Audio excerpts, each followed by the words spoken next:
Assalamualaikum warahmatullahi wabarakatuh. Waalaikumsalam. Salam Om Swastiastu, Namo Buddhaya, salam kebajikan, salam rahayu, salam sejahtera bagi kita semua. Bertemu lagi bersama kami di channel Pencari Jalan Pulang. Dan pada kesempatan kali ini, alhamdulillah kami bisa berkumpul di Kriya Pasulukan, Sumedang, Jawa Barat. Dan mungkin di video kali ini ada saudara-saudara ruhani saya yang mungkin baru tampil di channel Mencari Jalan Pulang. Dan di video kali ini saya bersama saudara-saudara saya ini akan membahas mengenai pertarungan batin antara dimensi alam bawah sadar dan alam atas sadar. Nah, kebetulan di sebelah kiri saya ada Pak Saung. Beliau adalah jamaah dari Thariqah Naqsabandiyah Kholidiyah Al-Mahdiyah Nusantara, wilayah Jawa Timur. Nah, sebelumnya mungkin beliau ini setelah tadi ngobrol-ngobrol banyak mengenai alam dimensi bawah sadar. Nah, mungkin beliau bisa berbagi atau sharing mengenai pengalaman beliau dari alam bawah sadar sehingga sekarang beliau menjalani di alam atas sadar. Nah, mungkin bisa berbagi. Silahkan Pak Saung, waktu dan tempat dipersilahkan. Oke, terima kasih. Assalamualaikum warahmatullahi wabarakatuh. Ternyata kalau kita bersaudara secara batin, saudara rohani ya, dari suku mana, agama apapun pun bisa diterima ya. Iya. Jadi ini ibarat saya dari Jawa, rekan-rekan yang di sini teman-teman dari Sunda ya, Jawa Barat ya. Alhamdulillah, saya akan mencoba untuk sedikit mengeksplor ya pengalaman yang saya pernah lakukan dari perjalanan hidup saya mulai kecil sampai menjelang usia usur ya. Kenapa saya berani membuka ini? Karena saya udah tahu jalannya pulang, dan saya yakini inilah kebenaran yang ada di sini, di Taklim Ma'rifat ini. Dari pengalaman itu tadi, banyak hal-hal yang bertolak belakang yang selama ini kita banyak menjalankan syariat, tapi memang syariat itu hukumnya juga wajib kan tentunya. Terus biasanya dibumbui dengan istilahnya, dulu ada yang bilang, oh ini ilmu hakikat, ilmu nanti menuju ke sufi dan lain sebagainya. Ternyata apa yang saya alami bukan seperti itu. Dalam perjalanan hidup saya ternyata masih duniawi, karena masih dikontrol dengan alam sadar kita. Nah, perjalanan alam sadar kita ini akhirnya terhanyut dengan alam bawah sadar kita. Karena kita merasa seakan-akan, oh dunia ketuhanan itu ya di alam sadar, di alam bawah sadar. Tapi kita nggak tahu kalau itu. Saya baru tahu di sini bahwa itu adalah alam bawah sadar. Ya. Mungkin rasanya pada saat menginjak di alam bawah sadar itu rasanya sudah di atas sadar. Di atas sadar ya. Kita menganggap bahwasanya itu sudah di alam ketuhanan gitu. Karena belum mengalami alam atas sadar yang sesungguhnya. Iya betul, gitu. Karena nggak tahu gitu. Ya. Karena nggak tahu ternyata masih ada alam atas sadar gitu. Alam ketuhanan yang asli ya, bukan fata morgana gitu. Di dunia sebelah maksud saya ya. Di dunia alam bawah sadar gitu. Dari situ apa yang saya lakukan ternyata salah gitu. Baru sadar setelah saya masuk sekolah di sini. Jadi yang selama saya lakukan dalam meditasi, bermunajat, wirid dan sebagainya, itu yang mengabulkan bukan Tuhan ternyata. Ya. Yang mengabulkan alam sebelah. Ya bisa dibilang terserahlah dari perspektif kalayak umum ya, ada yang bilang jin, setan, hantu, dedemit, itu kan nama ya. Ya. Tapi yang jelas itu sama makhluk kayak kita, cuma beda dimensi. Dia di alamnya yang berbeda dengan kita. Ada yang bilang alam sebelah gitu aja. Ya. Jadi hal-hal yang selama saya lakukan itu ternyata banyak dikabulkan karena terucap. Dari bahasa terucap, doa yang terucap disambar oleh alam sebelah. Ya. Dan diwujudkan energi itu. Jadilah mewujud ya. Jadilah mewujud gitu. Dengan cara ya mungkin bekerja keras, terus ibaratnya saya jualan dagangan jadi tambah laris gitu. Lah, itu ternyata bukan utusan Tuhan, tapi justru mereka yang mewujudkan sebagai, ya kalau kita cerita di balik iblis itu ada Tuhan ya. Karena semua adalah utusan Tuhan ya. Dan tugasnya seperti itu gitu. Untuk menjerumuskan ya. Tentunya begitu sih. Mungkin rasanya dulu pada saat terwujud apa yang kita syariatkan. Betul. Gitu. Rasa-rasanya itu dari Tuhan mungkin ya. Betul, rasanya seperti Tuhan ya. Karena udah di alam sebelah kan. Oh ini alam ketuhanan menganggapnya. Ternyata saya baru menyadari berarti saya dosa lebih banyak dong. Ya kan. Nah, saya mengingatkan juga sama saudara-saudara yang ya tentunya beda ini ya, pemahaman ya. Kalau menurut saya semua yang dilakukan selama ini selain saya, teman-teman mungkin saudara saya, orang tua saya pikir hampir sama, meminta dengan terucap dilakukan dengan cara berbagai macam tirakat, puasa dan sebagainya. Itu menyalahi aturan, menyalahi ajaran yang ada di sekolah ini gitu.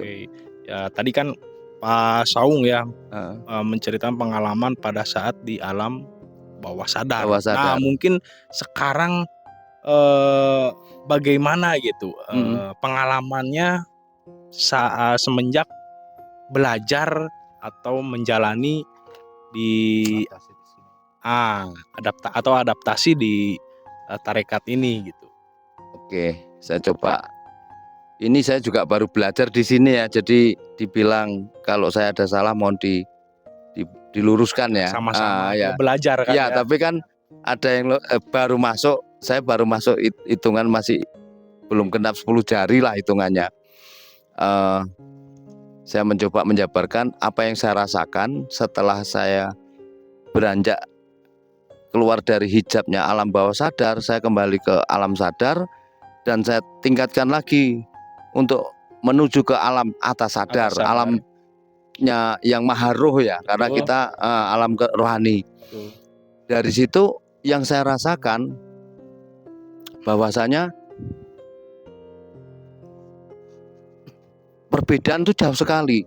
Kalau kita dulu di alam bawah sadar, alam sadar dan alam bawah sadar berharap dan terucap disambar oleh alam sebelah. Betul. Lah kalau di sini kita cuma mintanya ridho.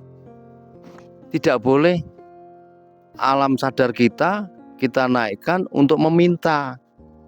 Kita tetap menjolok, kita berusaha untuk karunia Tuhan itu tercurah dari atas.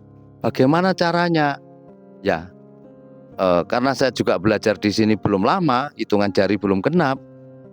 Ya, saya nggak berani terlalu panjang lebar ya membuka ini. Tapi saya bisa merasakan, oh ternyata kalau kita menjolok, karunia turun, kita dipintarkan, dan apa yang kita lakukan itu adalah selain karunia Tuhan, itu adalah petunjuk dari Tuhan gitu. Betul.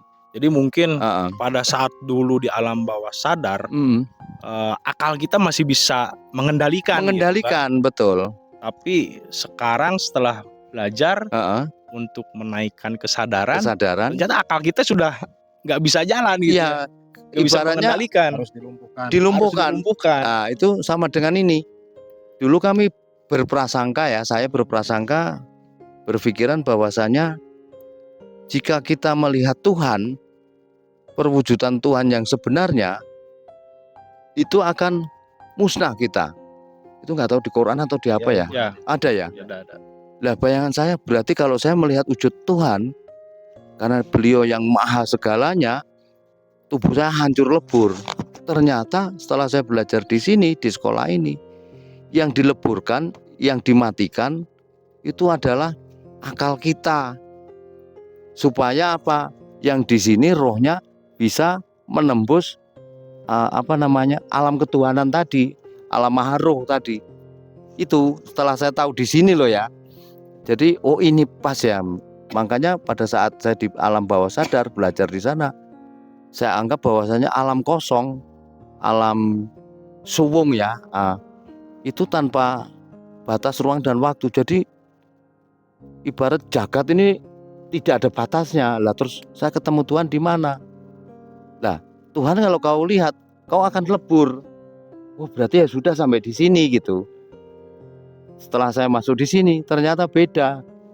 Yang dileburkan, yang dinetralkan, yang dimatikan adalah alam sadar kita dan alam bawah sadar kita gitu, Ya. supaya kita naik dimensi ke alam sadar gitu.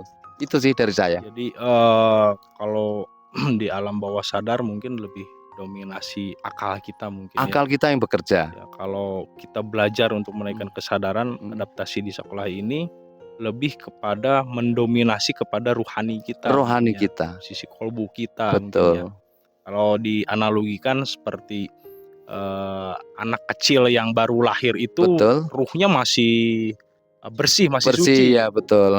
Dan seberjalannya waktu, si ruh dari anak kecil itu menipis dan akalnya menguat. Menguat, betul. Mungkin seperti itu Iya. ya kalau Betul, analoginya bisa ya. juga seperti itu, betul. Ya. Mungkin ada lagi nih dari saudara-saudara saya yang ingin berbagi pengalamannya, silahkan.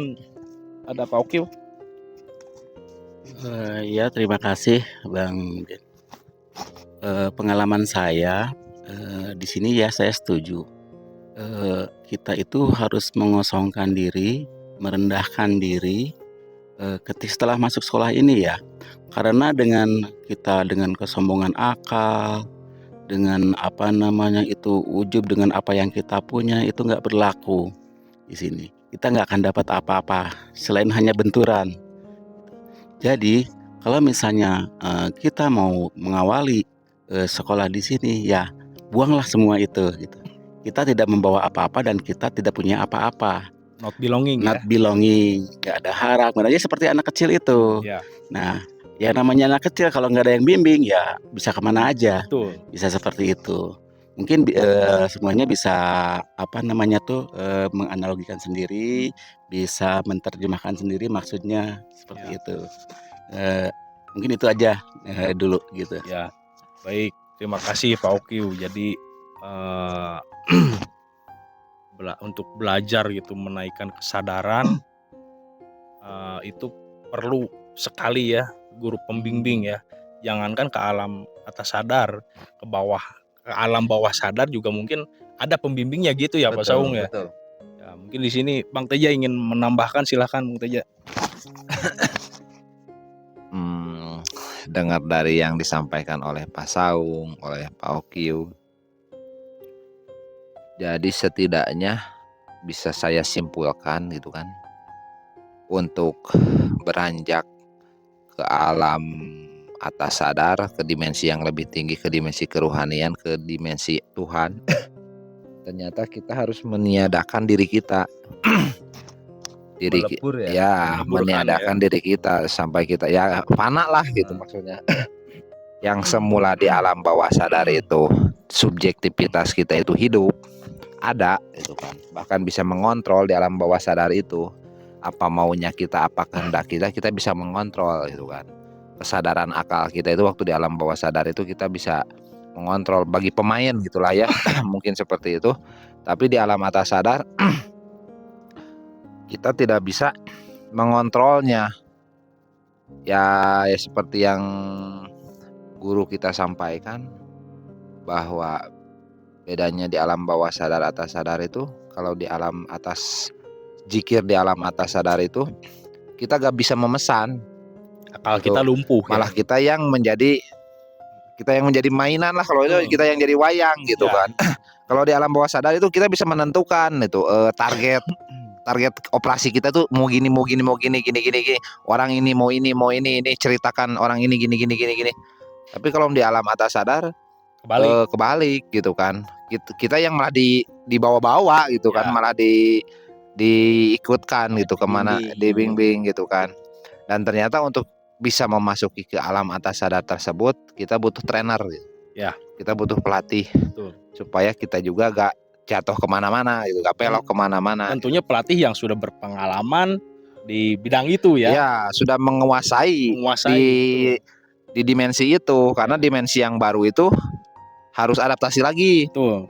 Kita kalau ibaratnya masuk ke alam air, kita harus persiapan dulu pakai oksigen itu, baju selam gitu dan sebagainya gitu kan.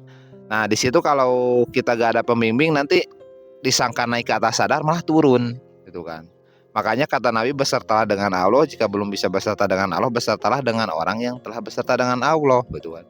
Kata Imam Ghazali bahwa bergurulah kalian kepada yang guru-gurunya sambung kepada Rasul. Nah itulah yang kita temukan gitulah. Dalam adaptasinya kita bisa menyadari ada pertarungan batin. Ada pertarungan batin antara keinginan kita dengan keinginan Tuhan. Betul.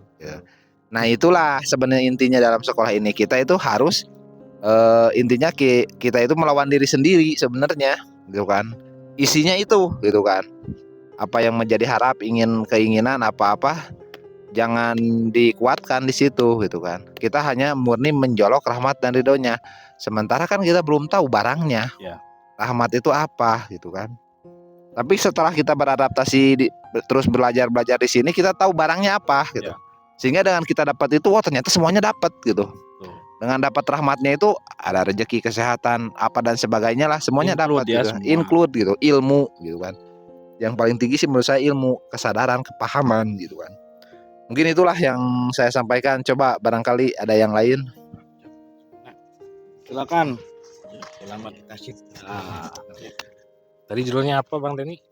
Pertarungan batin antara alam bawah sadar dengan alam di atas sadar. Oh gitu. Ya. Bisa ceritakan pengalamannya, apakah Kang Sumpena dulu pernah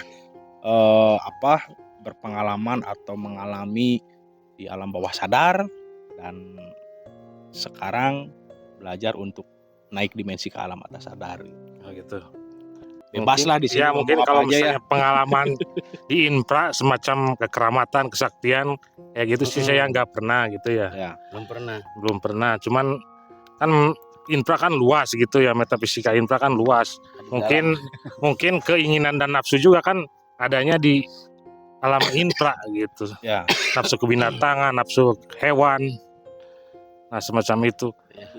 Ya hidup. Sementara kan kita kan sejatinya ruh, embusan dari Sang Maharuh. Sedangkan dunia ini kan alam sadar itu hanya fata morgana. Jadi tujuan kita kan diciptakan hanya untuk kembali ke Maharuh. Nah bagaimana caranya? Ya tentu harus tahu portalnya gitu ya. Portal menuju alam ruh. Pintunya ya. Pintunya gitu. Terus bagaimana cara membaca alam, sedangkan alam ruh itu kan kita belum tahu gitu. Sementara alam sadar kita kan alat membacanya akal dan panca indera kita. Nah bagaimana kita bisa membaca alam ruh sementara kita manusia yang di alam sadar gitu. Ya. Nah tentu melewati seorang yang sudah berpengalaman sampai ke yang maharuh gitu. Ya kalau sekarang mungkin Walia Mursida, seorang pewaris Nabi yang estafetnya waris sampai junjungan kita Nabi besar Muhammad Sallallahu Alaihi Wasallam.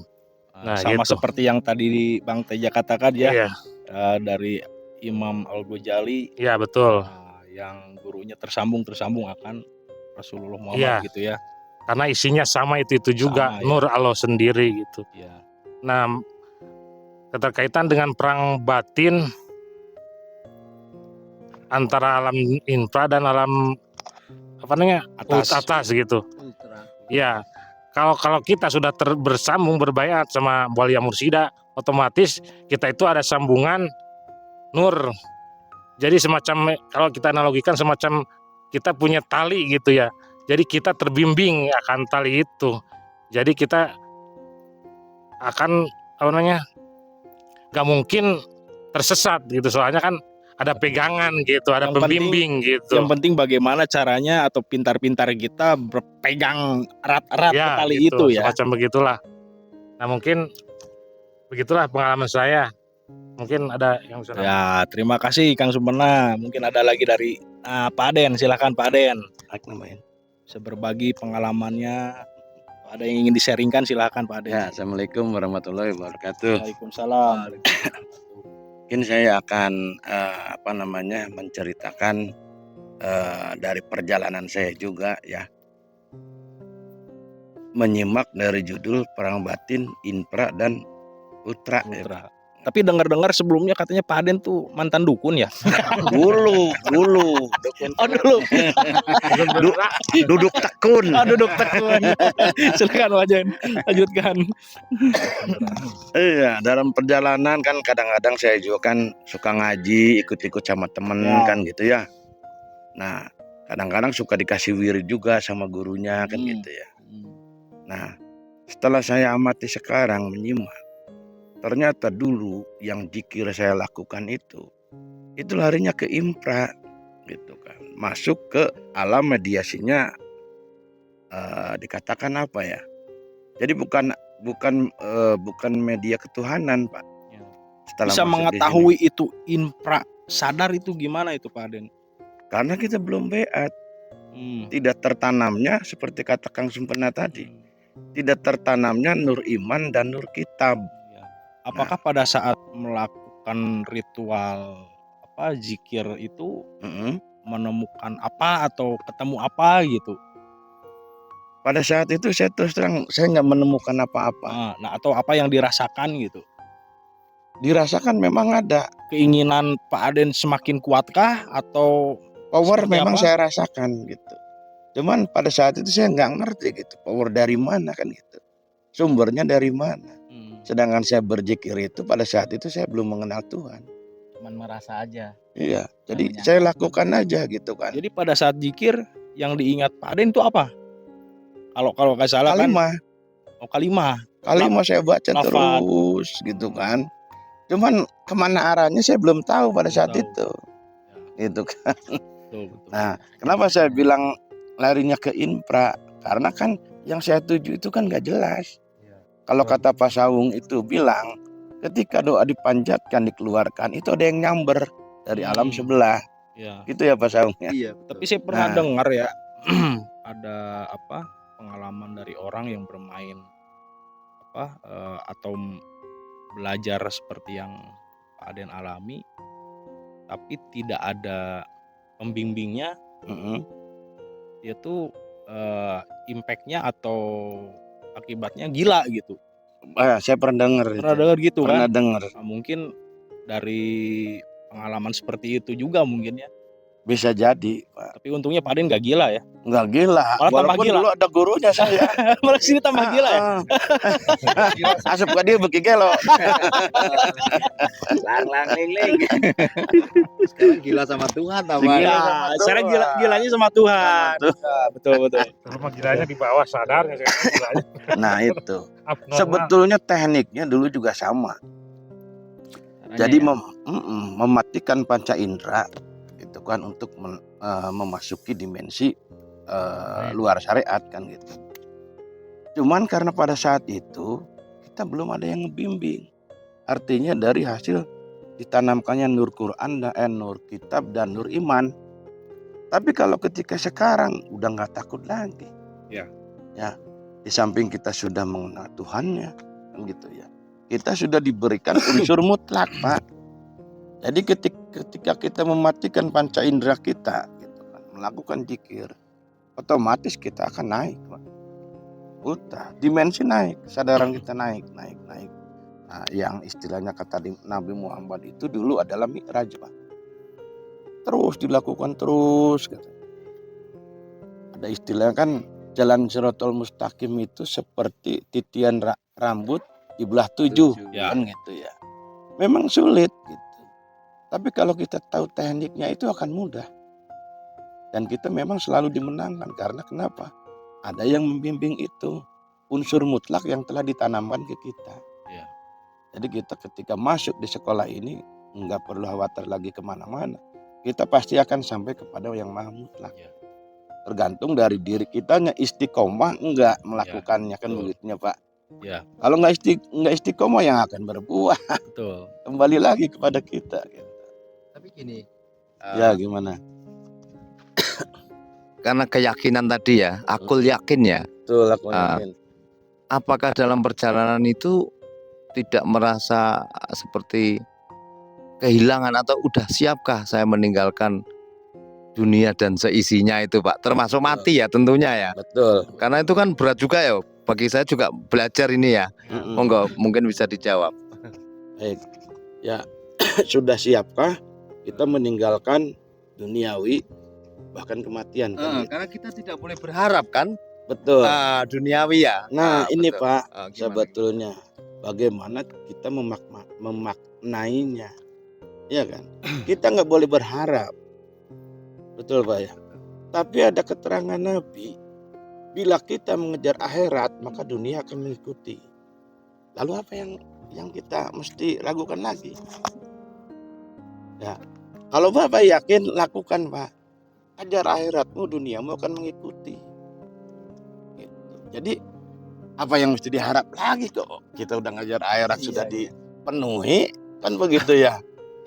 Ya, jadi Benar nggak, Pak? jadi karena kita ngejar akhirat awalnya sedikit lah terbukti, lama-lama ngejar akhirat lagi makin terbukti lagi, makin terbukti lagi, makin terbukti. Ternyata dunia kita malah diurusi. Nah, Kita makin berani gitu loh ya. betul. Ya, jadi makin berani karena ya kemarin juga yang hal yang kita anggap besar, tapi sekarang jadi kecil itu yang kemarin. Betul. Makin terbukti, makin jadi mau aja, makin kenceng aja gitu loh.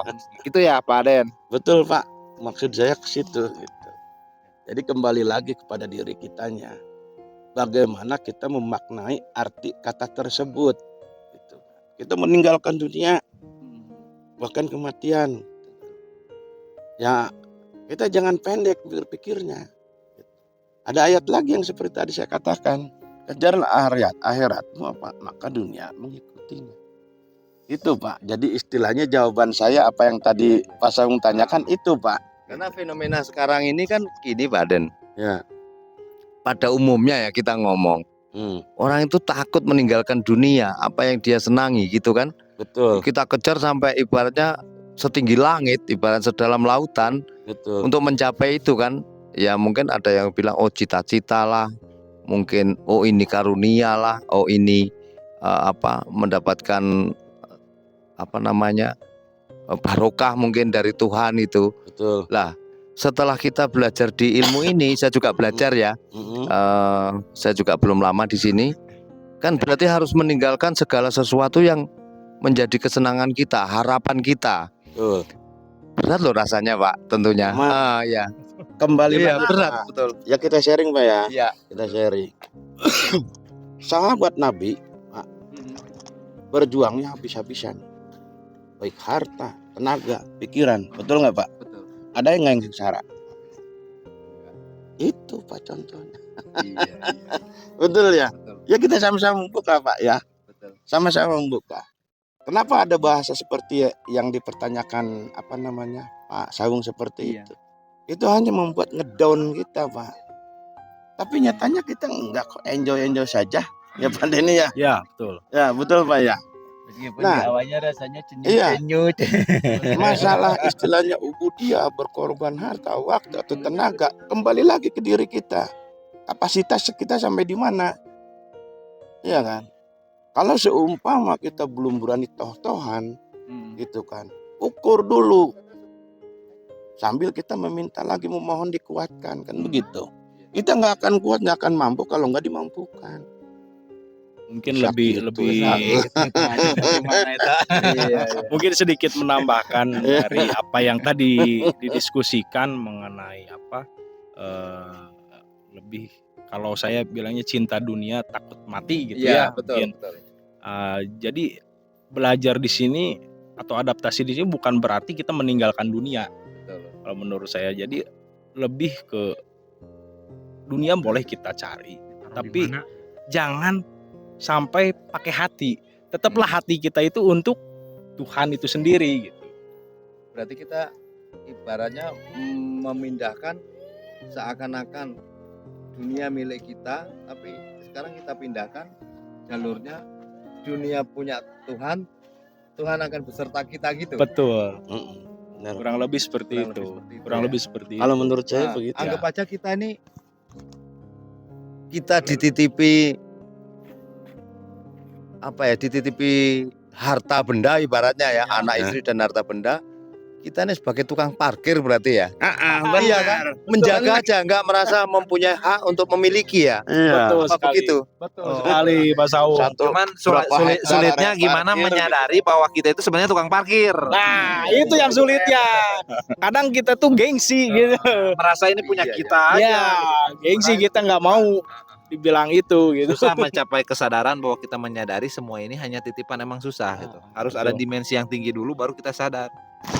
Mungkin gini Pak, apa namanya, kan kalau namanya jalan di Siratul Mustaqim itu ada yang merangkak, berjalan, berlari, dan secepat kilat mau yang mana, pilih aja. Nah itu mungkin itu. Bapak mau yang mana? Itu adalah pilihan ya. Betul Iya. ya? Oh iya iya iya. Tinggal pilih apa kita mau merangkak, berjalan, berlari, secepat kilat. Itu ada keterangannya. Ya mungkin pengalaman kita juga di sini Oh, itu sama Kayaknya gitu. kalau nggak salah, nggak tahu ya. Saya pernah dengar bahwasanya suatu kaum apa akan bisa dirubah atau kalau kaum itu ya itulah Ya. intinya itulah. Tuhan akan merubah nasib tidak akan merubah nasib suatu kaum apabila kaum itu tidak merubahnya sendiri gitu kan. Iya, ya itu ya mungkin ya. Jadi Itu intinya masalah pilihan kan, betul. berarti. Pilih. Jadi intinya kepada diri kita sendiri Diri kita sebetulnya. sendiri. Ya. Mau secepat kilat ya. Yes. Kematian Kayak Bang Teja. Silakan, Pak Oki, ingin Jadi ingin menambahkan. ini peperangannya di mana ini? Peperangan ini antara kita di dunia alam bawah sadar kita banyak berharap ya, logika kita yang mengendalikan, dan setelah itu kita dikendalikan oleh alam sebelah karena Oke. menyangkut alam bawah sadar. Oke. Apapun Nah, itu ya. apapun itu, termasuk sholat kita, mungkin puasa kita, Iya. zikir kita, karena nggak tahu jalannya kan. Iya. Jadi yang mengendalikan alam bawah sadar kita. Kita masih berharap duniawi, disambarlah oleh alam sebelah. Nah, sekarang kita harus meninggalkan ini, hijrah untuk ke alam atas sadar. Kan Ya. berat loh ini. Berat karena segala sesuatunya ditaruh. Iya, betul ya? Ya, mungkin dari perspektif saya begitu ya. Betul, Ya sama betul. mungkin ya. Isinya sama Pak. Iya, betul. Berat loh. Dilepas saya, tapi saya harus ke sono gitu. Pada intinya semuanya sama, hanya mungkin beda redaksi saja, beda ucapan atau yang dilontarkan saja, tapi tujuannya sama gitu. Apakah itu termasuk dikatakan pada waktu Rasulullah hijrah itu ya, semua ditinggalkan itu ya? Apa sebagian daripada itu penggambaran ya mungkin? Gimana Pak Saung maksudnya? Kan dari dunia enak ke nggak enak kan, logika loh ya kita ngomong. Secara akal ya. Secara akal ya. Terus sekarang ditinggalkan. Kayak zamannya Rasulullah kan begitu, dari Makkah ke Madinah kalau nggak salah ya. Itu syariatnya. Hijrah, syariatnya. Iya. Apakah itu sebagian daripada inti dari permasalahan yang kita bahas ini gitu? Iya, iya. Ya salah satunya kalau menurut saya nih pendapat saya Iya. salah satunya memang seperti itu. Cuman kita itu diajarkan di sini tuh adaptasinya ternyata kita tuh harus membunuh keinginan itu. Tapi dengan kita tidak menuhankan keinginan itu, tanpa kita sadari yang kita butuhkan itu malah terpenuhi gitu. Yang kita inginkan awalnya tadi kita inginkan kok malah jadi ada gitu. Cuman kita harus meniadakan inginnya itu gitu. Harapnya itu gitu kan. Tapi kalau kita fokusnya ke harap ingin rahmat dan ridhonya, nggak taunya kok malah jadi, kok malah terpenuhi Oh, malah yang nggak ada juga jadi ada. gitu. Seperti itu mungkin menurut saya gitu ya. Tapi malah jadi PR kedua kalau menurut saya, setelah kita nggak ingin Terus jadi ada. malah ada, setelah ada Jadi PR lagi. jadi PR lagi untuk diri kita gitu kan. Kita cinta gak nih dengan apa yang sudah terwujud gitu. Misalkan seperti itu. Ada lagi? Juga ujian itu ya. Iya. Bisa, Juga betul. diberi yang ternyata yang dikasih sama Tuhan tuh lebih besar nih ya dari apa bukan harapan kan yang ditunjukkan. Loh, gak mungkin lah saya mendapatkan itu. Tapi kok ternyata lebih karena tidak mungkin, impossible jadi kenyataan kan. Lah, logika bicara, lah ini ujian atau berkah kan gitu ya. Padahal kita ternyata kayak kita tadi sepakat, ibarat kita nih mematikan ego kita, ibarat oh ini titipan kita sebagai tukang parkirnya saja gitu, untuk mendapatkan amanah merawat punyanya Tuhan kan, begitu ya tentunya ya. Betul. Jadi ujung-ujungnya pas dapat sesuatu itu malah jadi deg-degan gitu. Iya. Takut gak bisa membaginya gitu. Takut gak bisa menjaganya. Ya Ustadz, nambahin Pak Ustadz. Mungkin sederhananya begini. Ini kita berkumpul di kesempatan kali ini juga, mungkin di situ bisa disimpulkan ya, diambil hikmahnya. Tujuannya apa? Nah, ke situ untuk siapa kita seperti ini gitu, untuk apa gitu. Nah, mungkin itu ya yang bisa membedakan gitu. Bisa saja kita berkumpul di sini tapi tujuannya ada yang lain gitu. Tapi itu yang tetap mutlak itu tetap aja tujuannya tetap ke yang satu itu, kita menuju Tuhan gitu. Seperti itu ya Bang Dini ya. Ini sederhananya ya. Di salah satu perang kayak ini, ngumpul di sini menaikkan kesadaran. Kalau ngumpul di tempat lain malah mungkin menurunkan kesadaran. Nah, Pak Ustadz. Silakan. Pak Ustadz mau menambahkan? Aji. Oh, Mas Aji silakan. Cengkat. Nah, membicarakan tentang perang batin ya. Memang kan manusia itu inginnya yang enak-enak, yang mudah-mudah, instan-instan. Bahkan saya sendiri pun dulu itu kalau menginginkan sesuatu itu ya dengan cara seperti itu gitu. Dan tanpa kita sadari kita itu terbawa ke ya dikatakan alam bawah gitu. Karena sesuatu yang kita inginkan itu jadi dipesan oleh akal kita, didorong oleh nafsu gitu. Dan ketika itu pun tercapai ya itu tidak akan memuaskan kita mau sampai kapanpun gitu. Karena orientasinya dunia gitu. Semakin kita ingin dapat, ingin lagi dapat, semakin haus gitu. Dan kita otomatis kesadaran kita dikuasai oleh itu gitu. Nah, ketika saya belajar di sini, ya katakan sudah berada di alam sadar dan ingin menaikkan ke alam atas sadar. Awalnya saya juga berontak karena transisi gitu kan, dari biasa nyaman di sini, kondisinya kok dibeginikan. Tapi semakin berontak itu malah semakin sakit gitu. Jadi nggak ada jalan lain ya menyerah saja gitu. Karena memang itu sufi itu kan orang yang sudah patah hati terhadap dunia gitu kan. Jadi sudah dunia itu boleh lah gitu. Patah hati. Nah, kalau di sini kan kita kondisi apapun, mau yang kita anggap baik atau tidak, kalau itu datangnya dari Tuhan itu yang terbaik gitu. Dan ya bersyukurlah gitu. Sekarang sudah nggak berontak lagi gitu. Bagaimana Tuhan saja gitu. Suka-suka Tuhan. Jadi Artinya di situ ya berarti ya. Jadi kan kita misalkan sedang ada di jalan ini nih. Kadang-kadang kita juga suka rada-rada bingung gitu. Karena kita harus mencari istilahnya gelombang. Ya. Ada gelombang Tuhan, ada gelombang selain Tuhan. Pasti di jalan ini juga ada kan ya. Nah, seperti itu. Nah, itu untuk membedakannya gimana? Karena pasti kita dituntut untuk itu. Banyak nih.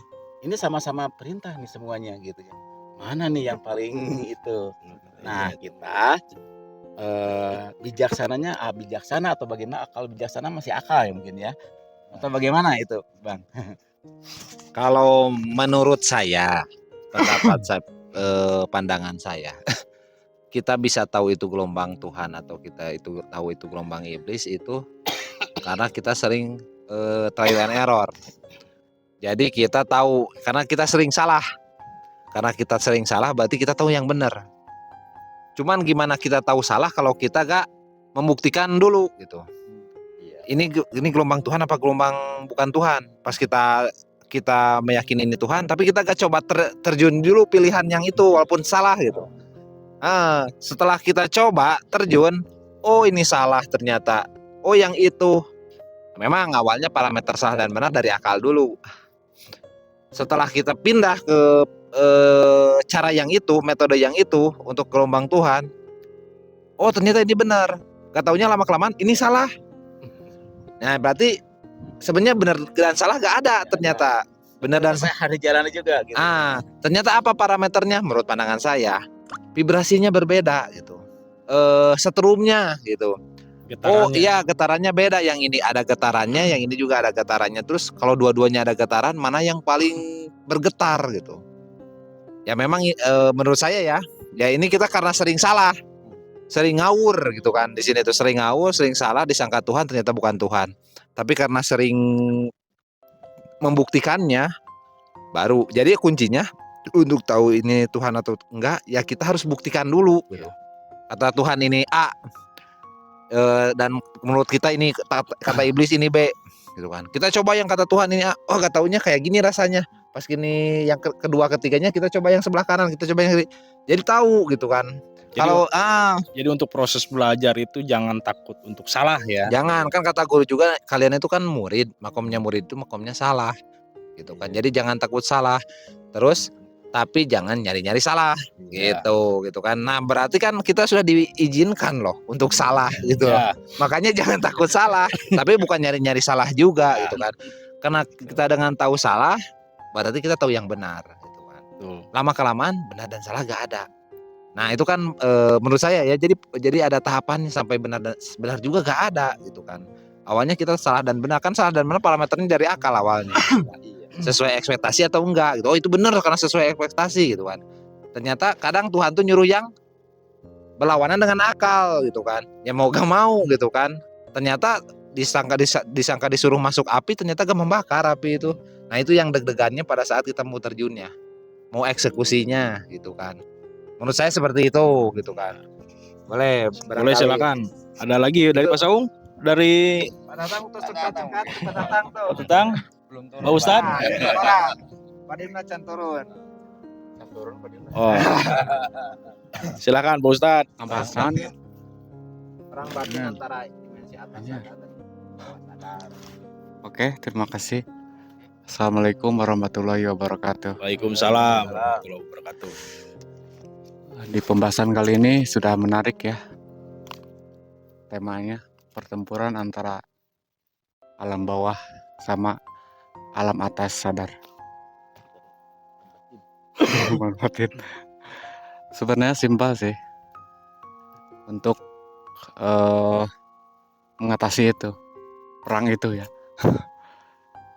Saya akan mengisahkan dulu riwayat Nabi waktu perang Badar.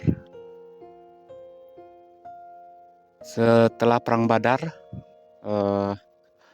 Nabi berkata kepada para sahabatnya, ini perang kecil. Kita akan menghadapi perang yang lebih gede. Kata sahabat, ini udah luar biasa perang ini, perang Badar itu. Tapi Nabi menyebutkan masih perang kecil itu. Apa? Perang yang selanjutnya gitu yang akan Nanti ada perang yang lebih besar ya. akan meledak gitu. Yaitu perang melawan diri sendiri. Karena di diri sendiri itu kita sering naik turun ya, ke alam bawah, kadang naik ke alam sadar. Di alam bawah kita selalu menginginkan dengan zona nyaman ya, yang enak-enak,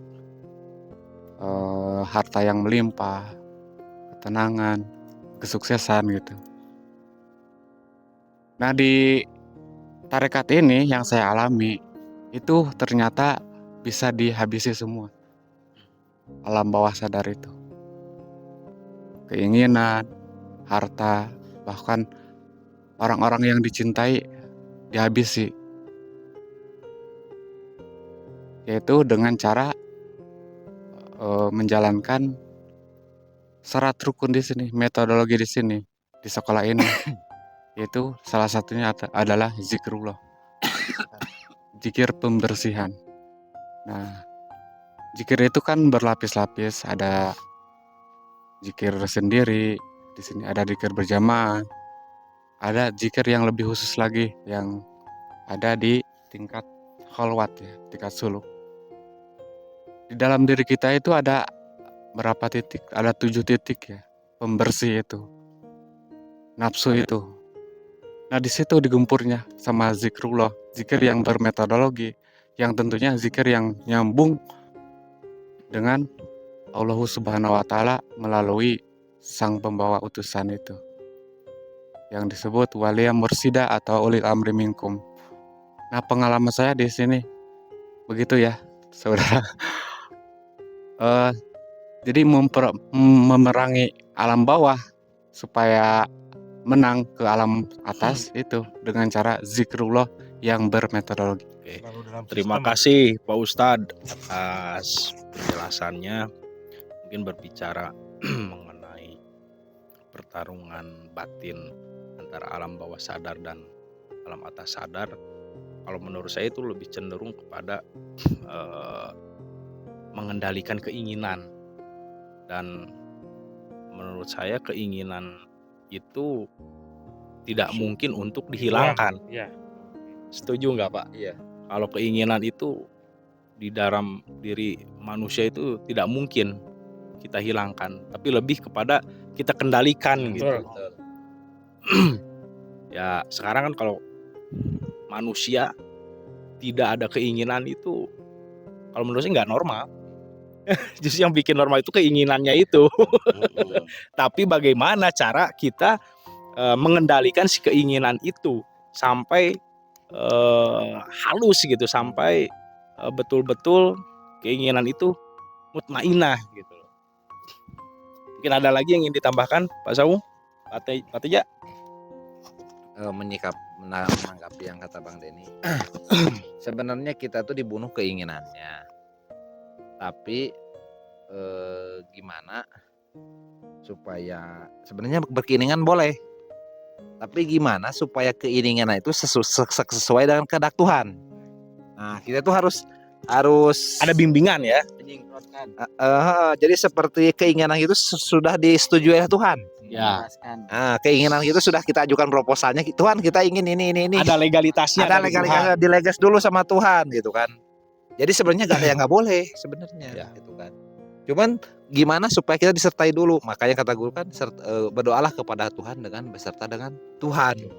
Oh berdoa kepada Tuhan, tapi kita harus beserta dengan Tuhan. Nah kan gitu. Sehingga kita pada saat berdoa itu mengajukan proposal itu kita harus beserta dengan Tuhan posisinya, gitu kan. Sehingga pada saat eksekusi pun kita diawali disertai dengan Tuhan. Nah itu boleh gitu. Itu mungkin menurut saya ya. Baik, ada lagi mungkin? Cukup ya, karena ini cuaca sudah mau turun hujan. Terima kasih saudara-saudara kita semua yang sudah memberikan pengalaman atau sharing dari apa yang telah dialaminya. Mungkin sekian dari kami. Wabillahi taufiq wal hidayah, waridho wa inayah, ilahi anta maksudi, waridho kamatlubi. Wassalamualaikum warahmatullahi wabarakatuh. Waalaikumsalam warahmatullahi wabarakatuh. Terima kasih sharingnya.